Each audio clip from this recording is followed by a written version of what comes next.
નમસ્કાર દર્શક મિત્રો, આપ જોઈ રહ્યા છો ઉના ન્યૂઝ 24। તો જોઈએ આજના મહત્વના સમાચારમાં। ઉનામાં સોનાના ખોટા દાગીનાએ વ્યક્તિને આપ્યું સાચું મોં, પોલીસે તપાસ શરૂ કરી। ઉના શહેરના અંજાર રોડ પર નદીના પટમાં મોડી સાંજે એક વ્યક્તિને પથ્થરોના ઘા મારી હત્યા નિપજાવવાના મામલામાં પોલીસે આરોપીની ધરપકડ કરી। પ્રાથમિક તપાસમાં મૃતકના ગળામાં પહેરેલો ખોટો સોનાનો ચેન સાચો સમજી અને લૂંટના ઈરાદે રાત્રિના અંધકારમાં યુવાનને રહેસી નખાયાનું સામે આવ્યું। જોકે પોલીસ હજુ વિશેષ તપાસ દરેક પાસાઓથી ચલાવી રહી છે। ઉના શહેરના અંજાર રોડ પર નજીકના પટમાં મોડી સાંજે પોલીસને જાણ થઈ કે એક વ્યક્તિની લાશ પડી છે। પોલીસે સ્થળ પર તપાસ કરતા પથ્થરોના ઘા મારી જીતુ સોલંકી નામના યુવાનનું મોત નિપજાવ્યાનું સામે આવ્યું હતું।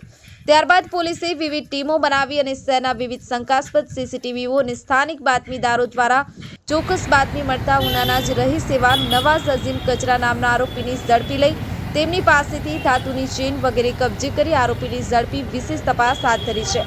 ત્યારે પોલીસને ચોક્કસ બાતમીના આધારે આ ચારની લારી ધરાવતા જીતુ સોલંકી પોતાના ગળામાં સોના જેવી ધાતુની ચેન પહેરતા હોય તેને લૂંટવાના ઈરાદે ઉનાના જ નવાઝ કચરાએ નદીના પટમાં જ તેમની મોટા બે પથ્થરો મારી મોતને ઘાટ ઉતાર્યા બાદ આ ધાતુની ચેન સોનીને ઉના ખાતે વહેંચવા જતા સોનીએ આ દાગીનાનું બિલ રજૂ કરશો તો જ હું ખરીદીશ તેવું જણાવતા આરોપી શંકાના દાયરામાં આવતા તેમની ઝડપી લઈ તેમની પાસેથી ધાતુની ચેન કબજે કરી પોલીસે આગળની તપાસ હાથ ધરી છે। Bureau report, Una news 24, Ramesh સત્યની સાથે।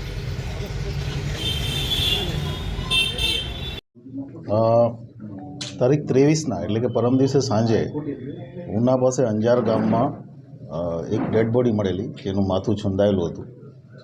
તો સ્થાનિક પીઆઈને જાણ થતાં તાત્કાલિક એમણે ત્યાં જગ્યા ઉપર પહોંચી અને તપાસ કરતાં એ ડેડ બોડી જે છે જીતુભાઈ કાંજીભાઈ સોલંકી, જેની ઉંમર વર્ષ 55 આશરે એની હતી એવું જાણવા મળ્યું।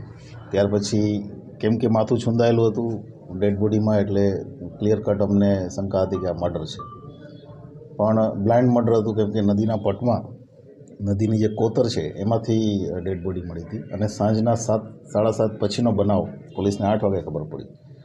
એટલે અંધારામાં અડધું અંધારું અડધું અજવાળું એવા પ્રકારના વાતાવરણમાં આખો બનાવ બનેલો એવું ધ્યાને આવતું હતું।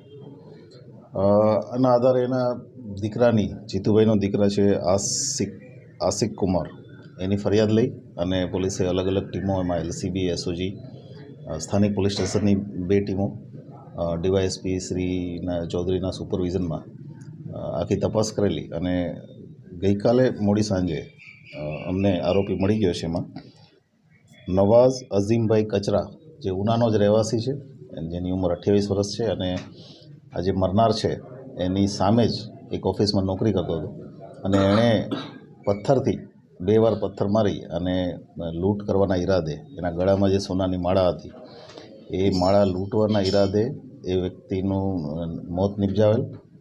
એ જે માળા છે એ પણ અમે કબજે કરેલી છે અને આગળની તપાસ પીઆઈ ઉના કરી રહ્યા છે। સર, માળા છે સોનાની નહોતી એવી વાત મળી છે, એ હજી અમે વેરીફાઈ નથી કર્યું, પણ એના દીકરા જે ફરિયાદી છે એનું એવું કહેવાનું છે કે આ માળા ખોટી છે। જે આરોપી છે, આરોપીને ખબર નથી, એ તો વેચવા પણ એક પ્રયત્ન એણે કરેલો, આ માળા સોની પાસે વેચવાનો પણ મારે ખરેખર આભાર માનવો જોઈએ જ્વેલરીના શોપ ઓનર કે જેણે એવું કીધું કે આ બિલ લઈને આવો પછી જ અમે આ માળા લઈશું। એને કારણે થઈને અમે વધારે નજીકથી આખો ગુનો ડિટેક્ટ કરી શક્યા। સાહેબ, આરોપીને ક્યાંથી ધરપકડ કરી? આરોપીને અમે ઉનામાંથી જ ધરપકડ કરી છે।